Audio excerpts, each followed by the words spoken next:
Hello and welcome to Last Time On. This is the podcast for people who want to watch all this prestige television, but fuck, I wish I didn't have time for it. Do not have time. Ooh. Yeah. So good morning, everyone. I'm Victor. I'm Xhafer. I am Ben. And we are wrapping up Downton Abbey. And for our final episode, for our go back, I believe we've hit the final boss of of Downton Abbey episodes, because oh my god, this was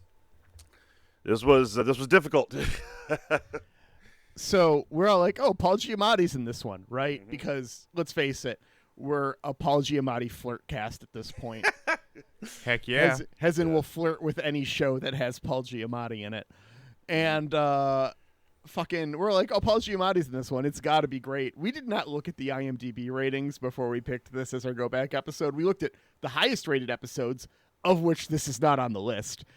And we were just like, oh, we'll do the one with Paul Giamatti. It's got to be great. Yeah, Oops. it was just long. I mean, it wasn't rated bad. I don't think it was just kind of average. Along with it's average. Most Downton Abbey episodes have about a 8 something average on IMDb. In America, the show's actually not as the IMDb ratings when you filter to just the UK. The show drops like a half a point. Oh wow, I was not aware that was even a thing on IMDb. That's wow. Yeah. The overall average is like it drops from I think like an 8.4 to an 8.2, but a lot of the individual episodes are a lot more harshly rated. Oh, It's fun. That's a very British thing. It sounds like. I'm guessing it's the episodes that resolve anything. How dare you? Mm-hmm. Speaking of resolving things, I have a slightly unrelated story to tell, and I'll keep it quick because this is. Yeah. So I had a little bit of a horror story that happened the other day when I was helping my mother troubleshoot her laptop.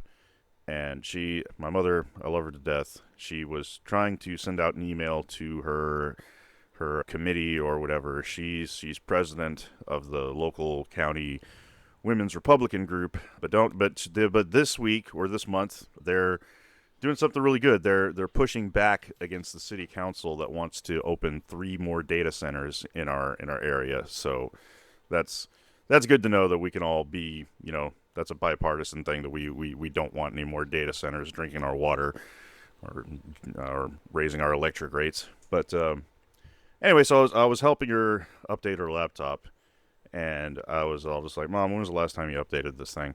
So I was like, whatever, okay. So I did the Windows update. And it took a really, really long time. And I'm like, oh my God. I'm like, whatever, just let this thing run overnight. I'll check it in the morning. And I came back in the morning, and this was so sneaky and so dirty. They disguised it. Microsoft disguised it in the button that said update. They updated her laptop to Windows 11. So I took it down to the help desk guy. I said, make it better or I'm gonna cry. He said, I'm sorry, your computer has died. The data can no longer be found, oh, found, oh, found, oh. He said, I'm sorry, your computer has died. The data can no longer be found, oh. Yep. Yeah. I was like, oh no. So I feel like I want to make a prediction here, that a real life prediction, that I think Microsoft is on its way out. Because I've heard the same sentiment from a lot of people. It's like, well, I'm kind of done, and now we've put up with their bullshit for 30 plus years because we had to. Occasionally we'd get a good one like XP. Windows 7 was pretty good, but we didn't really have any other choice. Now we've got options. The Steam OS is coming out. Don't. Well, there's this new version of Linux that is supposedly optimized for... No one's ever going to use Linux. Stop trying to make Linux a thing. Well, I'm very excited for Steam OS and the Steam machine coming out. Because that thing is like you just don't need if your primary thing is gaming, then you don't need it. And now there's so many more options for the productivity stuff like Excel and all that crap. Well, that's the thing is Excel's the reason why Microsoft's never going anywhere. The world runs off of Excel. Yeah, but there's so many other options now. Yeah, but you that can't doesn't matter. Change like you're not moving everything. It's not even moving everything. There's lots of little stuff. Well, Like let me tell you something, Victor. Did you know that every date in Microsoft Excel is wrong? how is every date wrong? What? So, Excel stores dates as a number, Yeah. and they did not program the proper leap year logic into it, where the leap year in 1900 counts, and it shouldn't because it's a centennial leap year. Because you don't count the leap years on centennials. I wasn't aware of this. This is news to me. So. And so every date, and they updated it before 2000 when they were doing all the Y2K stuff, and they moved over to the 99 version of Excel, SLXX. But they never updated it for the 1900 missing date. So if you just copy paste Excel into other stuff, all of your dates are off by 1. If that software didn't compensate and make the same mistake on purpose to work with Excel. That would actually, that would explain quite a few. That might explain. That's a long, boring story of I spreadsheets. I had a problem with dates being off by 1 that I had to manually compensate for back when I worked at Camp Mabry. But that would explain it. But anyway, shit like that. So, but okay, here's the other reason I feel like this is also. Like, at the very least, Microsoft is going to lose a lot of their company value because, with the gamers have a lot more options now when it comes to operating systems. But also, I have a friend who has a friend who knows a guy who's a therapist, and this therapist, of course, I can't name any names, but they did say that they have quite a few clients who work at Microsoft along with other companies who are coming to them with their stress about the fact that these programmers that work at Microsoft, what they're doing is they got so many projects where they're building an AI to replace themselves. Yeah. They are, and apparently at a company party at Microsoft, one of the head people had a few too many drinks and said the quiet part out loud, and was saying, and basically said, "Oh yeah. We're slowly getting rid of everyone and replacing with AI. We could actually do it today. We could fire everyone today and replace them all with AI. We're just being nice. We're doing it over time." They couldn't. They can't. But he thinks they could. Exactly. They couldn't, and that's the problem. Yeah. 100%. Yeah. So look, I could talk for this about 30 minutes, and but we got to talk about this goddamn. We have a 90-minute episode of Downton Abbey to talk about. Yeah. I have friends at Microsoft who have got let go because they replaced themselves with AI. Yeah, and then watch their projects burn because the AI is terrible. This is a true story. Yeah. So I'm just going to start this off last year. by saying 3-point prediction right here. Now, this is my primetime prediction. Microsoft is on its way out within the next decade. It's not. All right. Well. All right, Ben. Let's get this I will episode take started. that bet. But no, what I'm going to say is, so I had a wall fall on me, and I have 4 staples in my head right now, and this was the most painful thing that happened to me this week. All right. Are the staples still there? Yeah. They're right. Yeah. Do you need me to come over with one of those staple removers? No, that Not will yet. actually undo. That's worse. Like, That's worse. Give another week or it two. makes it. Monday, I go and have a professional remove them. My dad had me remove my own stitches when I was a kid. It builds character. Yeah. Stitches are different. What kind of character? Yeah. What kind of character are you building there?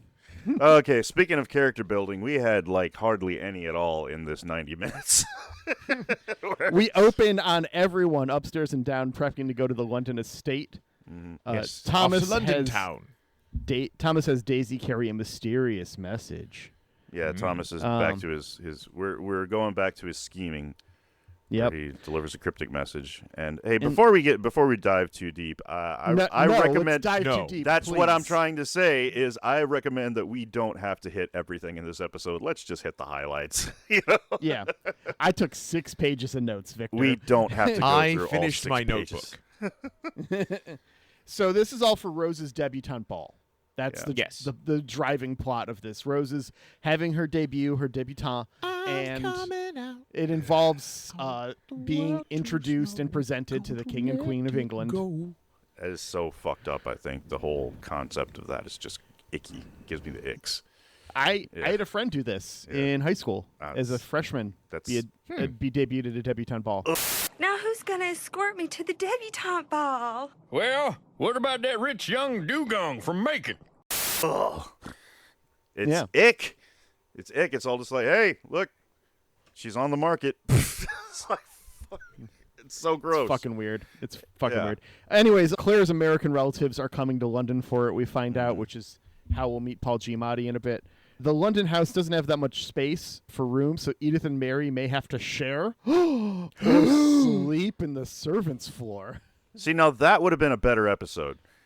It's just the two of them bickering in sharing a servant's bedroom. With the servants. That would be great. Oh, man. I just want this episode to be like set in like 1998 maybe. Mary goes upstairs and has to stay with the servants, and it's just her getting baked with like the line chef. That would have been a better episode. Yeah. An hour and a half of that. Let's see. Lord Merton stops in on Isabel. This is a plot that runs through the episode. Lord Merton's courting of Isabel. Which now we know is a slow roll that ends in the finale. Oh, Yeah. God. Jeez. Of all the slow rolls, this is one of Look, them. the British like their plots, how they like their empires. The sun never sets on them. See, Rose and Madeline go to a nightclub where Madeline's dad is hanging out with the Prince of Wales. This was also very strange. This I is thought. 1923. There was a Prince of Wales at this point. Yeah, this is Edward. Edward will be Edward the Eighth. I did a little bit of Googling and confirmed that once again my Texas education failed me, because it was like, oh wow, these are real people. Like this, the woman, Miss Dudley, what's her name? Dudley Do-Right, Dudley Dingus, Dudley Dudney, I believe. Just Dudney. But Dudney Wade, I think is her name. Anyway, yeah, she's a married woman having an affair with the prince. And apparently, it was very public knowledge back then, and they're just not trying to hide it. Yeah, and this affair went on for 12 years. It looked, I believe, because it was 1918 to 1931, so 13 years. Hey, I can do math. Yeah, and that's what our heist plot of this episode is based on. Was they've been exchanging love letters, and she for fun, she shows Rose and her friend a love letter that she got from the prince, and I don't know who is this guy that pockets the letter. So this is Samson. He's the guy who had Green as his servant, who assaulted Anna and then was murdered. Ah. So he's a shitty guy with a shitty valet. Well, one less no valet now because he was murdered. Yeah. So Mary is courting two guys. The American relatives show up and are just like, and there's nobody here to greet us. Cool. And the mom is another sassy old broad.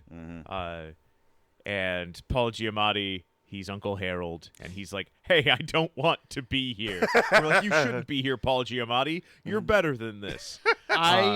I have never empathized more with a character because I also don't want to be here. Yeah. It's worth calling out that Martha is Shirley MacLaine as well. Yes. Another famous American actress, one of the last stars of Hollywood's golden age. Warren Beatty's older sister. Oh wow. Yeah, it's fun. She gets a great scene with Maggie Smith towards the end. Yes. Also, we learn Rose's dad is named Shrimpy at the ball real quick. Yeah. I wanted to call that out. Because the and prince also, asks, how is old Shrimpy? And Yeah. Shrimpy, and like he says it like 3 or 4 times, and I'm yelling at the screen. I'm like, will you stop saying Shrimpy? No, it's his name. And also, it's worth calling out that her dad is not the Raj, but is helping run things in India right now. The Viceroy. The Viceroy. Yeah. This is 1923, which means that the Rowlatt Act has been passed 4 years before this. Gandhi's been back in India for 8 years. This is like one of the most tumultuous times in Indian history coming up here. Gandhi 2.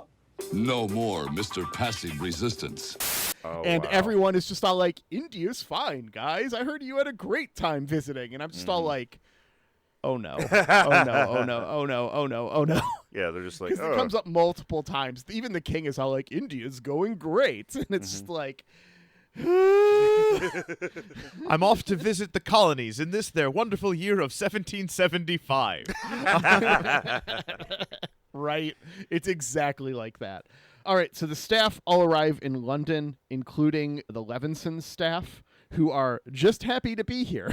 yeah, Yes. the American footman who comes in, he's just Valid. Is that what he is? Well, they treat him like a footman, or Yes. he's the one that gets. It's like he's a servant, so he gets assimilated with the rest of the servants. You know? Yeah. And here, whoever edits, I need you to drop in from the mummy, Jonathan going, Americans.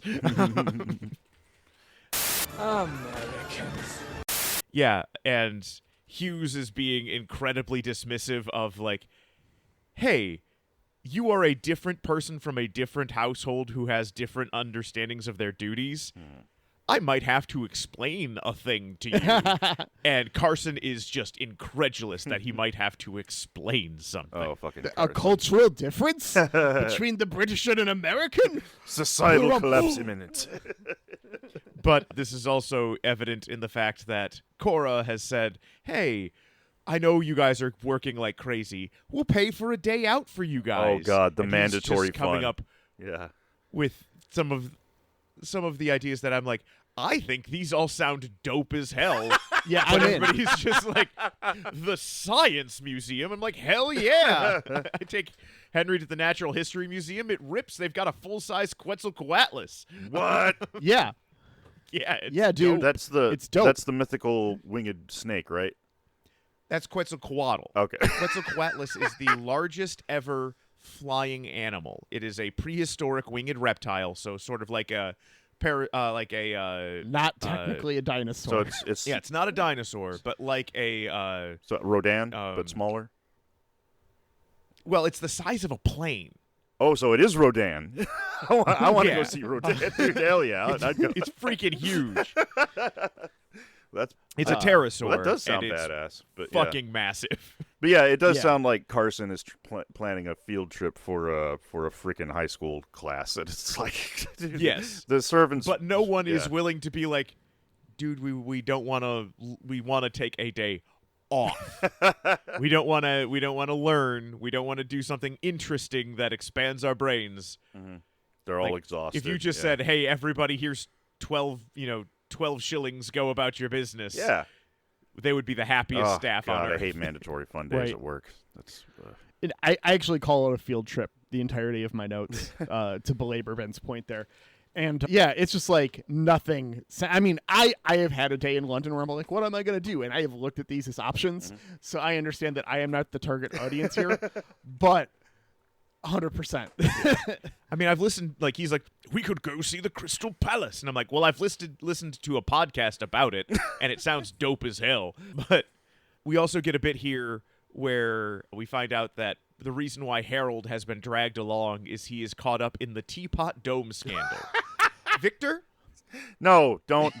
what don't do you know embarrass- about the Teapot Dome scandal? Shut up.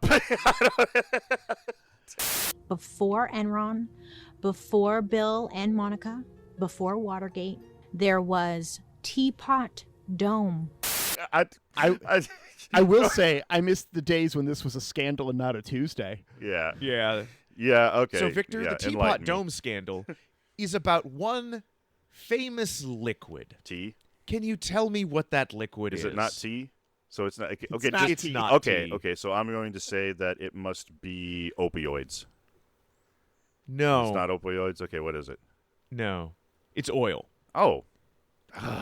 Fucking curse my education. It's Look, the Interior Secretary was taking bribes. Okay, last question, Victor. Uh-huh. Can you tell me the president under whom the Teapot Dome scandal happened? Oh, I feel like I should know. No, I'm okay, fuck it. You should know this. This is the biggest American scandal before Watergate. For some reason, I Truman read about it in middle school. I'll give you a hint. He's one of those ones with a middle initial. For some reason, He might even be a regulator. For some reason, Truman keeps popping into my head, but I know that's probably not right. Do you know Truman's middle initial? When you say Truman, do you say Harry S. Truman Yes, every single time? I did know that. Oh, that's fair. Okay. So, Who sang Truman's much later than Regulators? this. who what? Who sang the song Regulators? I don't know who sang the song Regulators. Warren B. Who? Warren B. Warren Buffett? No, Warren B. That's his artist's name. Warren B. That's editor's note. It's actually Warren G, not Warren B. It's very similar to Warren G. Harding.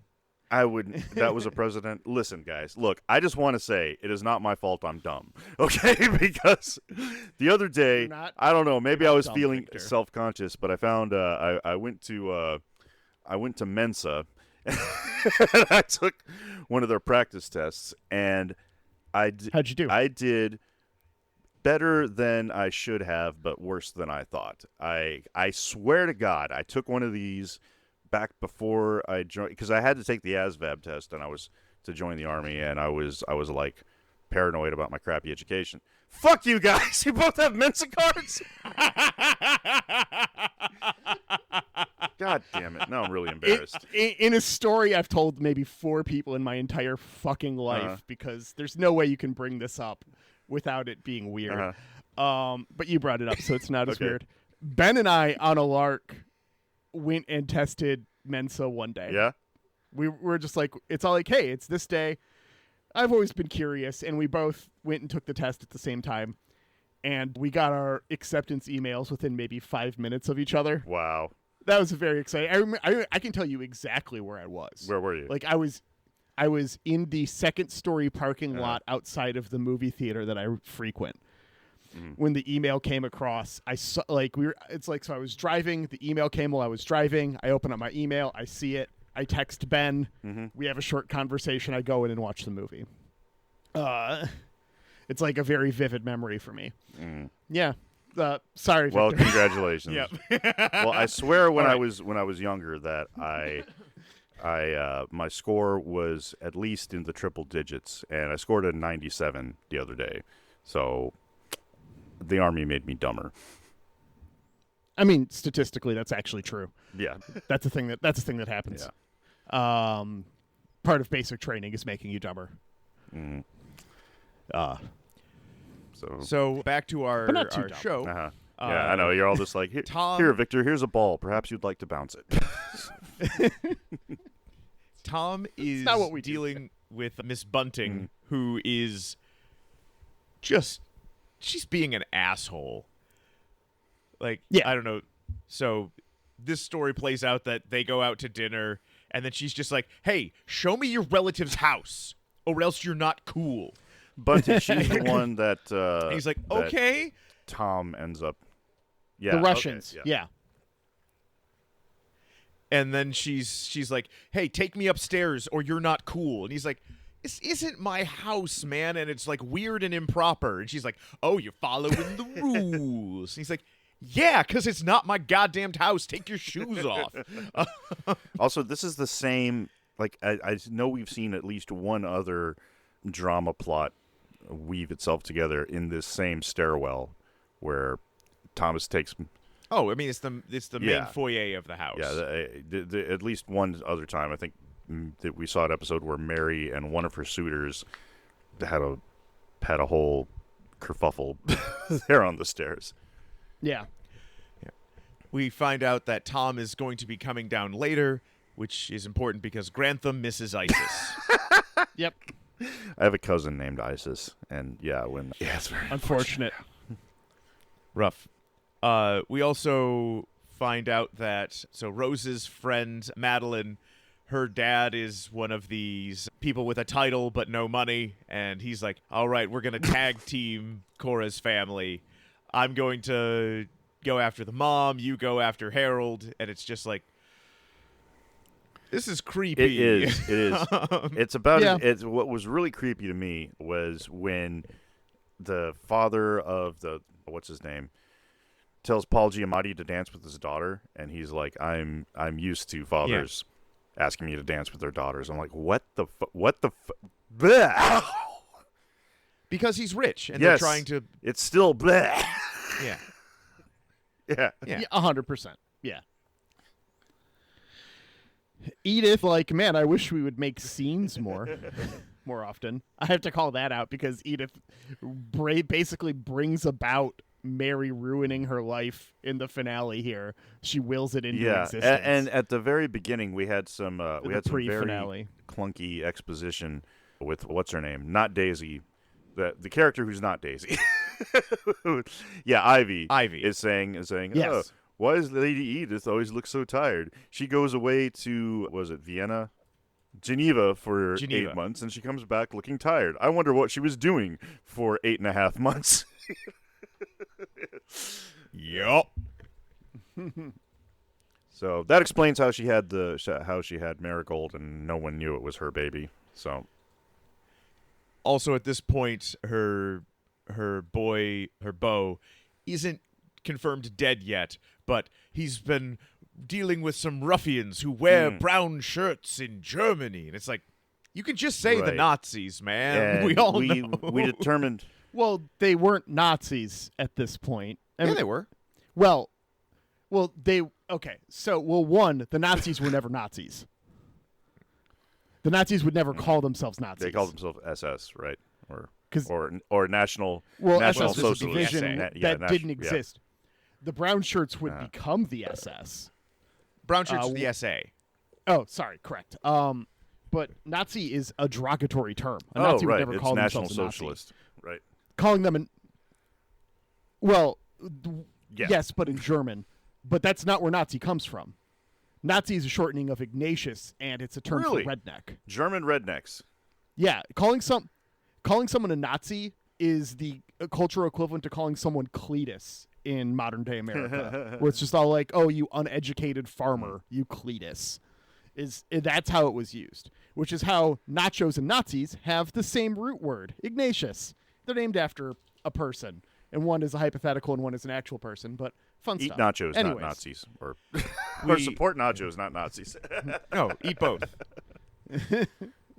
I do fully believe that there is a version of this show where if you just cut it out to just be everyone over the age of 60, it's a pretty good show where we're just following like Isabel and Violet and their shenanigans. We get a line here as the old ladies are going down to London town that you take everything as a compliment, and it's like, yeah, I find it makes life easier. It's like, yeah, no matter what mean thing somebody says about you, it's like, yeah, I do that, don't I? Yeah. Yeah, there's some logic to that. Yeah, and also the younger staff, the younger actors. It just when American footman servant guy comes in and he talks to Daisy for the first time and is like, oh, this is all must be really exciting, and she just goes, I never get excited about anything. Like, fuck. Dude. Oh Yeah. God, that hurt. Ugh, poor Daisy. Also in here, while they're in London, Mrs. Hughes is like getting coats for Russian refugees, and there's a whole bit with Bates's getting a new coat, and there is a subway ticket in his pocket that places him in London. Mind the gap.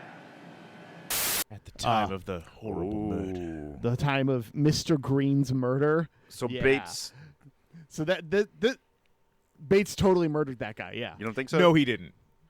No, he didn't. Oh, did we No. confirm that in the go back in the? I in the no, recap? but I went back and read about it just because I realized we didn't confirm it, and Okay. there was another woman that Green had assaulted, and he was being shitty to her, and so she Oh, pushed him okay, into cool. traffic, and then after Bates and Anna are like being threatened to be locked up, and it seems like, oh no, there's no proof that Anna didn't do it. She shows up and it's just like, no, it was me. It's because he assaulted me and I shoved him because he was trying to extort me, and I'm sorry, I should have come forward a season and a half ago. And it's like, cool. But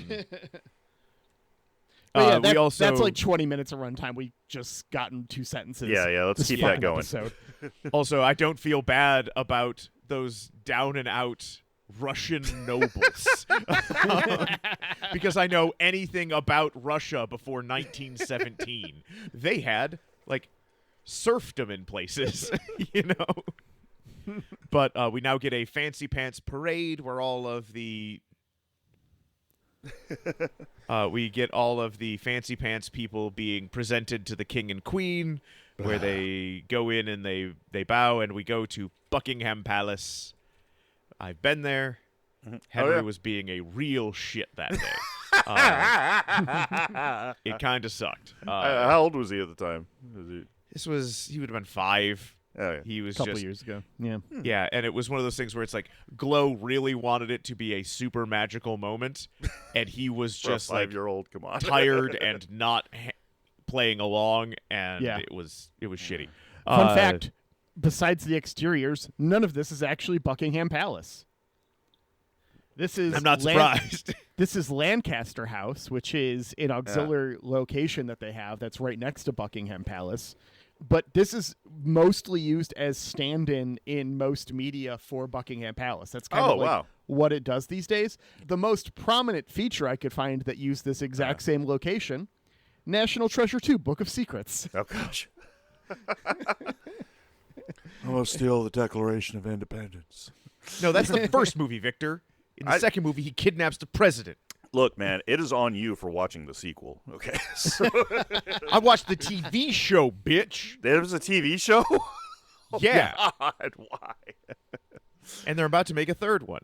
And it makes sense that they used an off-site location, because if you want to go to Buckingham Palace, you're going to have to marry the queen. It's a Cool Runnings reference. It's one of the best movies ever made. Yes, All it right. is. That is true. So you're saying that the Lancaster House is like the Vasquez Rocks of England? Yes. All right, cool. So we then find out that we have a letter, a sneaky romance letter from the Black Prince, and they are the girls are tittering about it. Yeah, tittering. And Samson steals it in the most conspicuous way possible. The way he slides the purse over and is like, It's like, oh no, it's Mrs. Ward. She just has such a funny letter. And he's like, well, I got left behind to watch the purses. Yeah. Yoink. And so he steals a letter that changes everything. Well, it could. What, Victor? What would that letter reveal? A terrible secret.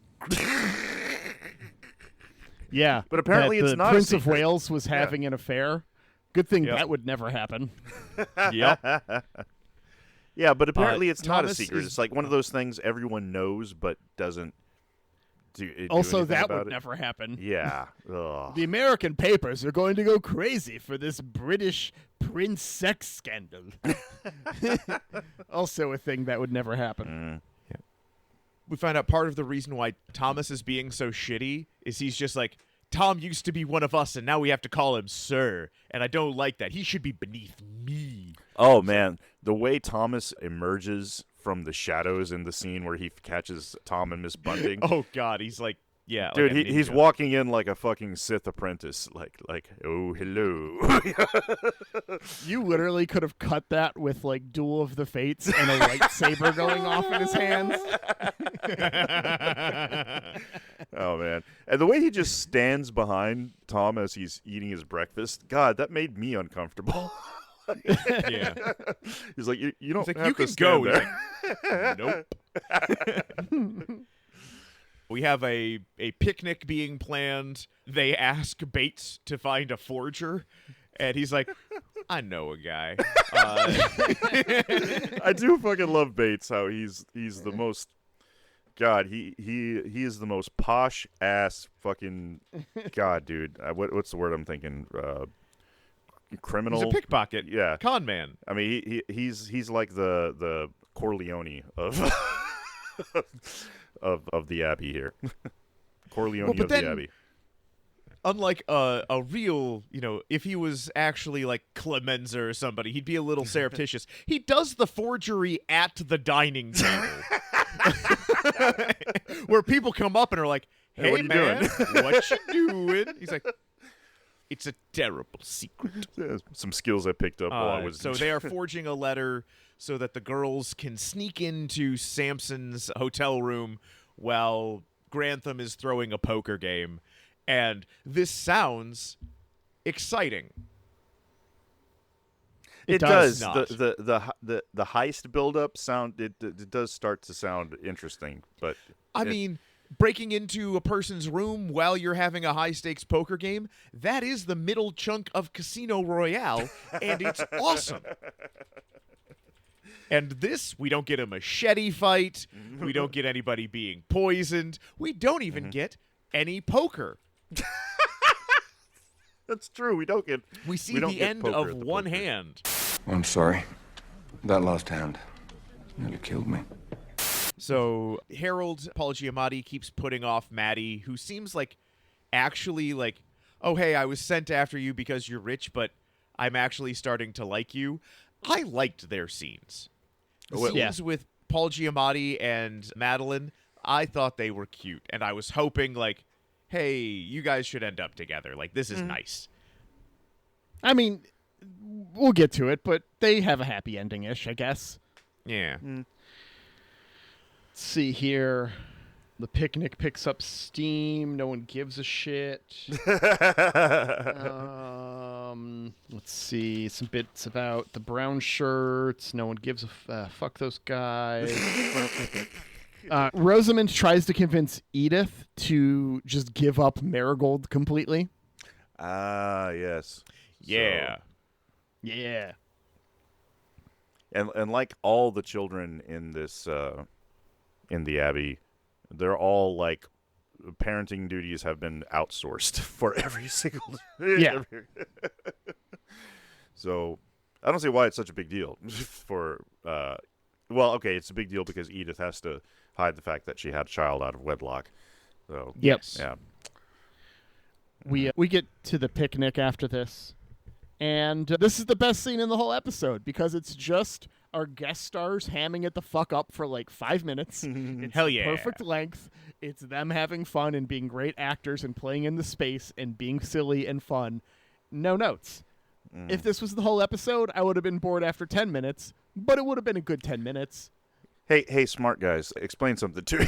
No, we can't start that. No. There's no. no. It's completely unrelated. The at the Buckingham Palace, the guards with the red. I know they're called beef eaters. Yes. Yes. Why are they called beef eaters? I that's something I genuinely don't know. Like, what's the origin of beef eater? I believe it's because when standard rations didn't include beef, theirs did, but I could be mistaken on that and be thinking of something else. It's just a term for a well-fed servant. Damn. Yeah. So it's very similar. Like, hey, you don't just get gruel and leftovers. We feed our servants beef. We're fancy. I know that's a brand of, I think it's gin. I used to see it a Correct. lot at the liquor store, and it just did not sound appetizing at all. Like I didn't want to just drink something called beef eater. It's pretty good. It's decent gin. It is replacement level gin. I've always thought that's fair. I've always thought that gin smells like aftershave. Oh, I hate gin. Bad gin. But, yeah. Bad gin does. But gin is just like a generic floral. Like there's so many different gins. It's all over the place. I mean, gin was one of the most popular liquors in the world for a long time. So, especially in the United Kingdom. Fun quick story. While we were in Scotland, Glow and I went to a fancy distillery, and Glow got a gin flight. Ooh. Yeah. And so it was 4 gins, and then each gin you tasted it. Yeah. and then you tasted it with, they had a little bottle of spring water. Yeah. And then each one had a different aromatic you could put in, like a dried orange wedge or something. Ah, fancy. A sprig of thyme or something that was paired to each of the 4 gins. And so in order for you to taste 4 gins, she got like some decent pours. Yeah. She had like 7 shots. Oh, God. Oh, my God. And so she's just like, these are amazing. And then we're walking around the Orkney Isles, and she's just like, I think I'm drunk. And I'm like, yes, you are. Well, welcome to Scotland. And she's like, this is awesome. I'm in Scotland, and I'm gin drunk. And Yeah. she was buying art. It was a great She was day. buying art. Fun fact. There are more gin distilleries in Scotland than Scotch distilleries. Whoa. Yeah. Some of the best gin I've ever had in my life was a small batch in Scotland that I picked up a bottle of. Also, similar story, my brother-in-law and I in Edinburgh one night after my sister and my mom, we were on a family trip, had gone to bed, went to a gin bar, and we tried 24 different gins. Christ, how? Collectively, like, each one was a half shot that we then split between the two of us. Still, Is that's how. that's still a lot of shots. Yeah, I mean, I'm capable. Did you start a of putting them war? back. Start a nuclear war? Not that weekend. At the gin bar? Gin bar? Gin bar. Bum, ba-da, ba-da, ba-da, bum. Just drop in that guitar lick from Gay Bar.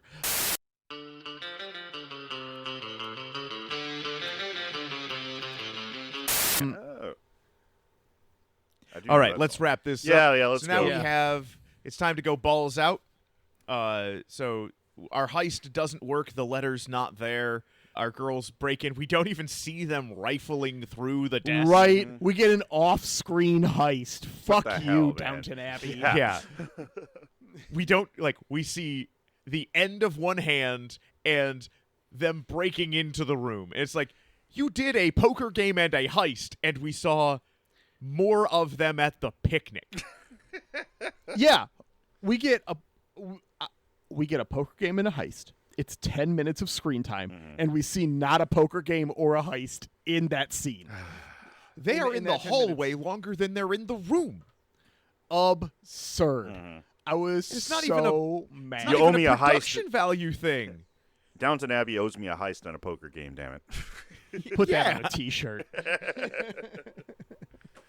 Okay, so let's wrap this thing up. What else happens that's noteworthy? In this We go to episode? Rose's ball. Yeah. The Prince of Wales shows up, dance with Rose. Madeline and Harold dance. She pushes him to be more open with his heart. They resolve to be friends, which is nice. Oh, also as the poker game is wrapping up, Bates steals the letter. Ah, Yes. that's right. Yeah. Because Yeah. not only is he a forger, he's also a pickpocket. He is the Swiss Army knife of con men. Which is also like, he wasn't a con man, he was wrongfully accused. the English Army knife? I don't know. Anyways, let's see here. Mosley gets Baxter to stop feeding into Thomas's madness. All I have in this one line, there's some drama I couldn't pay attention to. I don't know what that's referring, but it's something. We do get a fun moment with Cora's mom where she shuts down the Lord and she's like, hey, I'm not interested in marrying you. And he's like, but I'm fancy. And she's like, yeah, it's annoying as hell. You think I'm loud. I think you're boring. Yeah. But she does promise to be all like, look, come visit me in New York. I know a bunch of old rich widows who would love to be landed gentry. Like, it's cool. We'll make this happen for you. Let's see here. Hughes successfully plants the idea for the Day by the Sea as a field trip by messing with Carson's corkboard. corkboard. A+. Edith gets set up and gets Marigold and puts him with the farming family that we saw later. Beach day goes well. Mosley and Baxter hang out. Daisy turns down the offer to go be a head cook in America. Carson and Hughes hold hands, adorbs, and then it fucking finally ends. Yeah. Well, That said, Ivy leaves. She takes the job instead. Yes. That's right. That's where we lose Ivy. And damn it, Daisy, you would have gotten me points. Well, I won anyway, so I guess I'm not that upset. But still, she would have. I made the one of my predictions that Daisy would have made it big, and that I guess would have been kind of big, an overseas job as a cook. But she turned it down. Yeah. So, yeah. Because Daisy doesn't want we hear anything. what a big deal that is. She doesn't want anything too exciting to ever happen to her ever. No, like a giant promotion and a guy who likes me. No, that might progress my character in any way. Yeah. Can't have that. Yep. Can't. Yep. The sun never sets on a character arc. I did enjoy the final scene of Carson trying to enjoy himself at the beach. That was nice. And yes, so that's Downton Abbey. Mm-hmm. We're done. We're done. We're free. Woo! Until we watch the movies. No, don't even joke about that. Yeah, we'll do those Patreon bonus episodes on the Patreon we're never going to set up. Anyways, all that, Victor. Yes. Well, You won this season. I did. Yes. Woohoo! The underdog finally dogs Now, his underness. Victor, before you announce it, Uh-huh. what we're going I to know you do have to is make your Victor Viper here is going sound to a little announce it. bit. Then we're going to do our movie break. What? We're watching Absolutely. Legionnaire. Yeah. Oh yeah. Yeah. Oh yeah. You guys watched Legionnaire when I was in Yeah. Atlanta, Mhm. so we'll do the movie break. Yeah. You guys can record that. No, you're No, going to watch it. hey, you're not getting out of this. We Van Damned, so you must Van Dam too. It's got Jim Carter. It's got Carson. actually pretty- I've actually it's- watched a lot of movies with him in it recently because he's also in Ella Enchanted. Oh wow. Yeah. Yeah, he plays the ogre who tries to eat them. It's actually it's actually a decent watch. It's Okay. Yeah. it's not what you would So- expect from a Van Damme movie. I'll give you that. Okay. So there'll be a movie. Uh-huh. We're gonna take 2 weeks off Yep. because that is our right, and then we'll be back with whatever Victor is about to tell us. We're watching. Right. So I went to IMDb and I looked up because I want to get back to the roots of the podcast that you guys set up, like finding prestige television. So I looked up. Are we watching Roots? Not enough episodes. Yeah, that's true. Yeah, It's got a Christmas special. and it's got LeVar Burton. So yeah. Yeah, where Captain Janeway is a slave catcher who catches Geordie LaForge. No way. Yeah. And then the Roots Christmas special. Wow. It's also got Cisco and Tuvok. No. Shut Yeah. up. Oh, okay. No. Yeah. Now I have to go watch Roots again. I know I saw it when I was a kid. It is but- canonical Trek. So yeah, I looked up the top 250 TV shows as rated on IMDb, and it's really interesting because I keep seeing this everywhere. Planet Earth is always right up there in like the top Yeah. 5. It's like a 6-episode documentary with nature like documentary? 4 spin-offs. Yeah, with David Attenborough. Attenborough. Yeah. That boggles me that would be the most popular thing ever. But the number one is Breaking Bad on both the top 250 lists. So, but you've already done Yeah. that. Anyway, so we're gonna do something different. We're gonna do something completely different. Next season, we're watching Attack on Titan because it's just about tied with Full Metal Alchemist Brotherhood. It's the first anime TV show listed on the top 250 list. Fucking weebs. Yeah. Well, I've never gotten into anime. I want to become a weeb. I'm a weeb Padawan. So we'll do this, and just I don't know. Attack on Titan appealed to me more than Full Metal Alchemist Brotherhood. I was gonna flip a coin, but fuck it.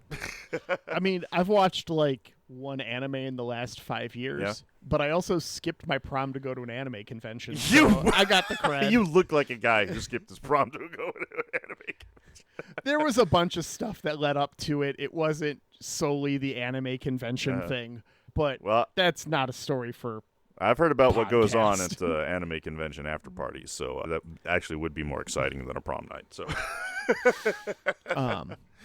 so we'll be back in 2 weeks with our movie break, and then we're gonna dive right into anime territory, which is gonna be completely different, a completely different vibe from I'm this just past going season. to anime yell the entire run. That's it. For just Ben in the background, not saying a word, just screaming for 10 episodes of podcasts. That makes good radio. It actually does. Speaking of annoying sounds during good radio, Ben, today is 8 years to the day since my oral war crime episode of Draft the Universe aired. Oh, God. Oh, God. Ooh, 8 years to the day. Congratulations, man. 8 years of podcasting. That's impressive. Oh, more than. That was episode 20 of our first podcast. Wow. So, yeah. Good job, man. I admire your dedication to doing something. I don't. Cool. Well, speaking of good radio, do we have anything? Oh, wait, yes, I do have something I want to pimp before we sign off and do our thank yous. Our good friend of the network, Tiger Mike, him and I are going to be doing a episode. I don't know if it's going to be on the Blue Guru Review or either way. Just search Tiger Funk Productions on YouTube. We're going to be this weekend reviewing Star Trek Resurgence. That may sound familiar because it's been in the news lately because it's been delisted from all digital stores, and I managed to get myself a physical copy off of Amazon before the price gougers started buying them all up and reposting them on eBay for $200 each. So, but I gotta say, if you're a Star Trek fan, this Star Trek Resurgence, bottom line up front, it is not a good video game. It is an amazing Star Trek story.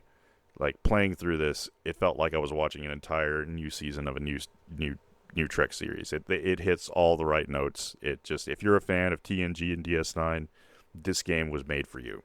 I found myself wanting to skip through the video game parts with the phaser fights and flying the shuttle just so I could get back to the story. It's a very good story. So, yeah, look forward to that. Look up Tiger Funk Productions on YouTube, and yeah, we'll be posting that hopefully within the next 2 weeks. All right. Well, for now it's time to say thank yous. Mm-hmm. So first, I want to say thank you to Ripe. They are announcing tour dates, lots of East Coast stuff. If you happen to live over there, check them out. It is an amazing show. Saw them last year. My knees just recovered from jumping the whole time. Yeah. But man, it was a great show. Yeah, they have one on my birthday that I'm just all like. But unfortunately, I have a wedding shower the next day that would prevent me from traveling to the East Coast. Just dry off, blow dry your hair, and go to the show. Yeah, maybe. Thank you to you, the listener. If you enjoy our show, please leave a review. iTunes, Facebook, Spotify, Yelp, eBay, wherever you find our podcast. Leave us a review, and if you do, we'll give you a shout out here on the show. And if you don't like our podcast, well, just keep that shit to yourself. And with and all until that next said, time, the Teapot Dome scandal is why Congress has affirmed their subpoena power. So that's why it's important, Victor. Well, thank you.